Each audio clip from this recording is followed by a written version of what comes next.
Hey there, this is Todd with Finky Fab. Um, just doing some video of some tanks I'm building. Um, these are 300-gallon tanks. Um, we're just getting started on them. I've got 3 of them pretty much done. I'm finished welding on this last one here. But I'll give you a look at what the tanks look like, and then I'll kind of show you later what we're going to do with them. And just more of this tank work. I've got a whole bunch of stuff to put on these tanks and fittings and pumps and forklift points, and so just a bunch of stuff. But I'll show you the tanks that I have finished, and get a little bit of welding on this one still. I have some more to do, so I'll show you that in a minute. The tank I'm currently working on. Um, got some weld. This side's all welded. That's not finished yet. We got that section done. Um, those are handles I'm using to lift it. And the seam here is welded from the inside. I've got to finish back gouging it, get some of this flux core out of here that I used to tack this roll when I made it. Get that out of there and get this welded. Another handle for moving it around. A little custom made roller thing just for doing this. We're only doing 3 tanks, so there wasn't enough sense in getting crazy on it, but this is the little roller guy here. Just some casters. And I think I've got it blocked right now so it won't roll around, but it rolls pretty easy. That was my block that fell out. But it rolls around pretty good. In fact, I got to roll it around anyway, so. Stop. So, alright, well, just tacked it in and still got to gouge that out. Here's the other 2 tanks. There's one. There's another one. Those are finish welded. We've got to pressure test them yet. These are just going to be water holding tanks, so they're not really going to hold any pressure. But we're going to pressure test them to let the pressure hold on there and see how long it holds, see if we have any leaks or anything. So there's the 2 tanks. There's the 3rd tank. And I'm going to give you a kind of a little preview of here what they're going to be going on. So this is what they go on. These are electric carts that we make. Pretty basic.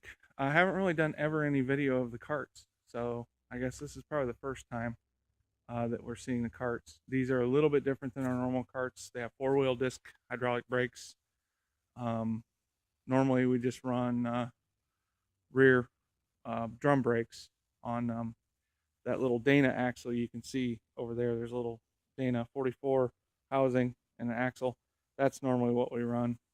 This is actually going to get on. We'll get some more video here and there, and we'll put something together for you. These are 3 pumper trucks is what they're called. I got cut off a little bit there. This actually gets a 9-inch rear end, which I have yet to build. So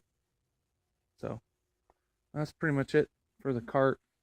Suppose I could show you the disc brake setup, steering. There's the disc brakes, front discs. And there's the steering stuff, these springs. So yeah, that's what the tanks will go on. Should hold no problem. These things can hold some pretty good weight. That's an axle, spindles that we make, everything under there except for the springs we make in-house, and the U-bolts. So rub rails on the side, front bumper, headlights.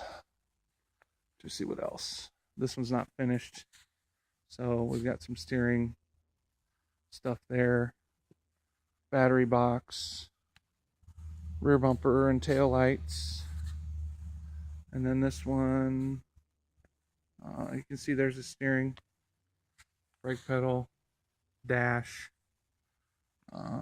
e-brake. There's more disc brake stuff. Still have run all the, put the master cylinders in and stuff. So okay, so that's what those go on. We'll get some more video here and there, and we'll put something together for you. These are 3 pumper trucks is what they're called. And yeah, we're gonna build these.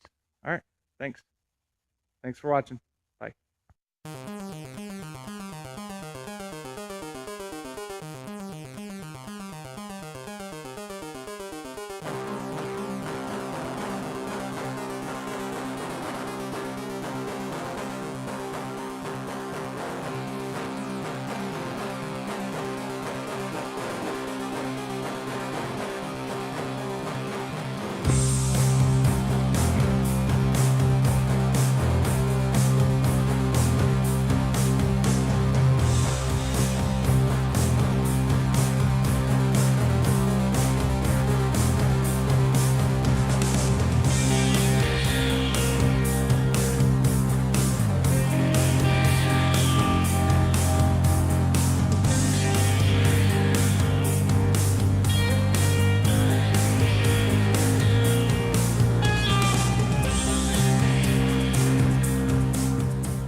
Hey there, this is Todd with Finky Fab again.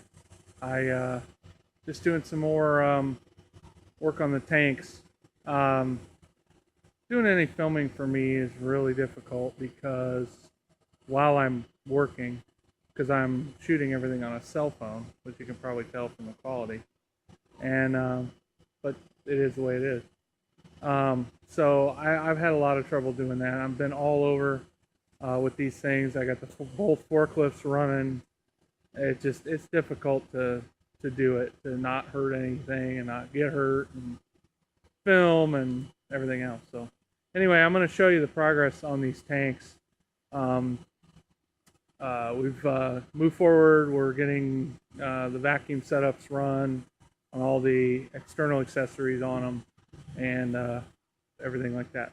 So I'll just give you a quick overview. Thanks.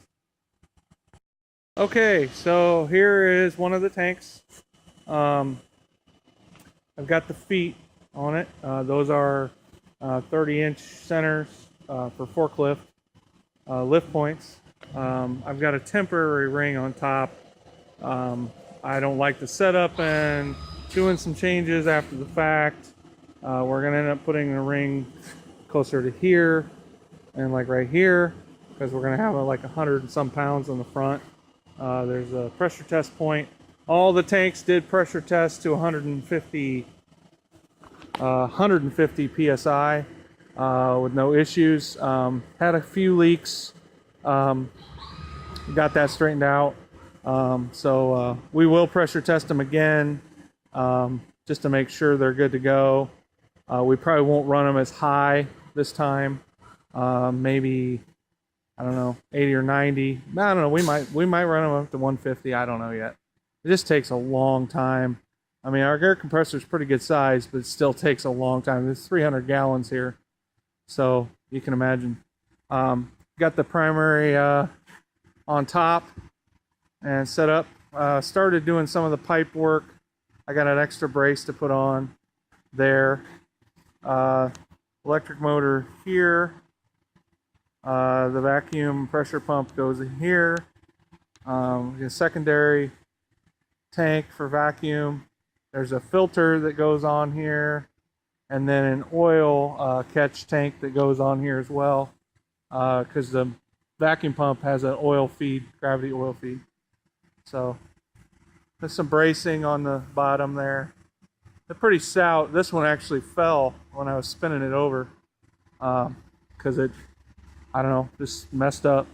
Got the manway in there for access.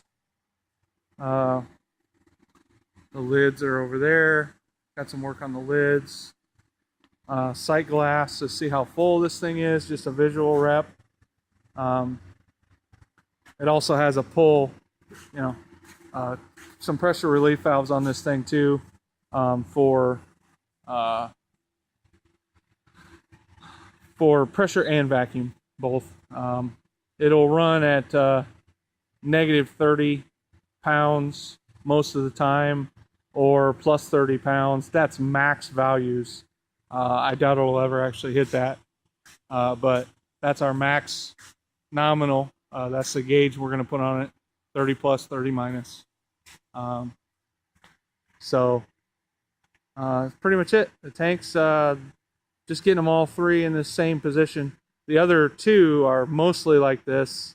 The only thing I don't have on those is the sight glass and the tank mounting. I'm going to be working on that next. So it's real simple on the tank mounting. I just need to get the positioning right. You can see my height jig. I'm going to just eyeball this left to right, and I have to put a little tilt in it to kind of match the tilt. So not bad. It's pretty simple. So take you over here. There's the manway covers. We had the manways built. It was just way easier for us to have them built. And that phone won't focus on that at all. So they're fuzzy covers. We still have to punch a hole in these, put a fitting and a cam lock for the hose, vacuum hose. Those are the cutoffs from the manways. And there's the shield hole that I had to chop in the tank bell. I got a few of those. So there's the pump. And some more. There's the oil reservoir tank, I think. And more pumps and all kinds of other stuff.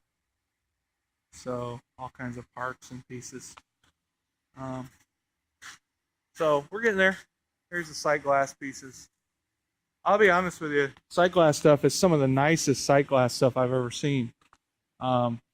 They're fantastic. So, okay, so there's the pumps, tanks, and I think that's really everything really that interesting at this point.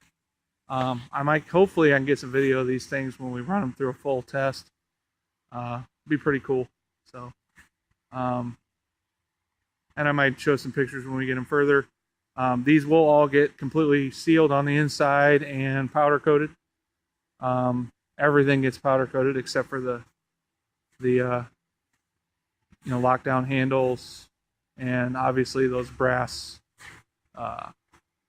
valves don't get pressure relief valves and vacuum relief valves don't get powder coated, so those will be brass.